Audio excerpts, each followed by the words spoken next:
Usted es de Israel, ¿verdad? ¿Correcto? Mucho gusto, de verdad. Yo aprecio mucho, valoro mucho al pueblo de Israel, que es el pueblo de Dios. Gracias. Todavía. Sí. Bueno, voy a hacer entonces mis preguntas. Una pregunta sencilla.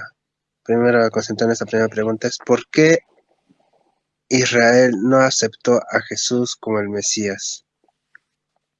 Ok. Hasta Porque no cumplió las condiciones que nosotros esperamos del Mesías. Básicamente por eso. ¿Como cuáles? Em, Traer a las tribus perdidas, reconstruir el templo, liberar Judea, traer paz al planeta Tierra, em, y demás, traer abundancia al mundo, eh, etcétera. ¿Y usted cree que Jesús es el Mesías o no? Yo no, si hubiera sido el Mesías habría paz mundial, pero no lo hay, es decir, no fue el Mesías. No, sí, pero no, sí, pero es que durante su existencia él explica cómo suceden las cosas, ¿no? Por ejemplo, en Isaías 9:6, por ustedes, cuando dice que el Es el Mesías príncipe llegará, de se puede, paz. Uh-huh. sí, se puede entender que ese mismo Mesías Pero, es el mismo Dios encarnado. no, hay ese versículo habla del rey Ezequías. De hecho, tú puedes leer el capítulo completo. Ahí habla del imperio asirio. En la época de Jesús ya no había imperio asirio. Es decir, está sacado de contexto totalmente si uno piensa que habla de algo del siglo I.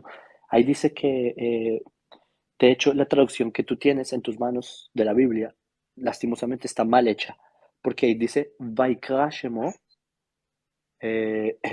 ¿cómo dice? El Gibor, que va a llamar, según lo que está escrito en tu libro, dice, y lo va a llamar, un niño nos ha nacido, y lo va a llamar príncipe de paz, etcétera.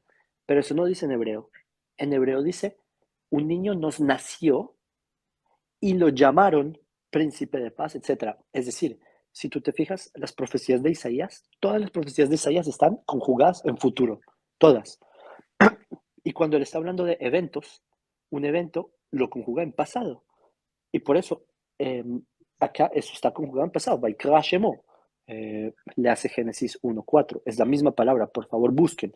Lean ese versículo, esa palabra en hebreo, y vean otro lugar en la Biblia, Génesis 1:4, y vean que la misma palabra está en pasado. ¿Por qué será que los traductores Reina y Valera o la Vulgata y los traductores cristianos en un lugar lo tradujeron en futuro y en otro en pasado si es la misma palabra? La respuesta es porque manipularon la traducción para engañarlos a ustedes. Ese versículo no habla de una profecía futura, habla del rey Ezequías. Por ejemplo, ¿qué dice? Que él es un Dios fuerte, ¿verdad? Dice, va a ser príncipe de paz, Dios fuerte. ¿Tú sabes qué significa el nombre Ezequías en hebreo? Ezequías en No. hebreo se dice Hizkiyahu en hebreo. Hizkiyahu, Hazak es fuerte, Yahu es Dios, Dios fuerte. El nombre Ezequías significa Dios fuerte. Es exactamente lo que dice Isaías 9:6. Dice, un niño nos ha nacido y se llama Dios fuerte, Hizkiyahu. Y no solo eso, dice príncipe de paz, porque Hizkiyahu trajo paz de la invasión de Sanjerib, etc. Es decir, ese versículo habla de el rey Ezequías, pero lastimosamente el cristianismo lo manipuló para hablar de algo que no habla y por eso es la importancia de, primero, saber hebreo y segundo, leer todo el capítulo y no solo un versículo. Tu siguiente Y pregunta. cuando dice Dios fuerte, cuando dice Dios fuerte, o no dice.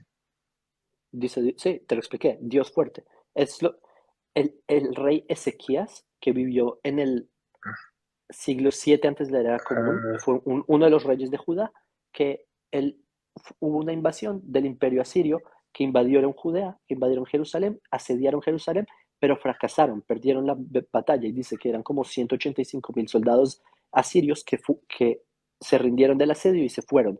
Ese rey se llamaba Ezequías. Es el rey que vivió en la época de Isaías. Isaías vivió en la época del rey Ezequías. Ezequías en hebreo se dice Hizkiyahu. Hizkiyahu traduce Dios fuerte. Hazak Yahu, Hizkiyahu, Dios fuerte. Isaías 9:6 habla de que su nombre es Dios fuerte, como Hizkiyahu. Ese versículo habla de Hizkiyahu, es decir, habla de Ezequías, no de Jesús. ok. Yo, bueno, la siguiente pregunta. En Génesis 1:26, según lo que dice acá mi Biblia, entonces dijo Dios, hagamos al hombre a nuestra imagen conforme a nuestra semejanza. En el 27 dice, y creó Dios el hombre a imagen de Dios los creó, varón y hembra los creó. Sabemos que Dios es uno, ¿no? Hay un solo Dios, ¿verdad? Sí, porque está en plural. Ujú. Sí, y acá está hablando como si estuviera con alguien más. ¿Con quién habló Dios acá? Cuando dice, hagamos al hombre a nuestra imagen, conforme a nuestra semejanza. Entonces, ¿O está mal si te traducido? fijas, no, sí está bien traducido, está en plural. Em, y la razón es porque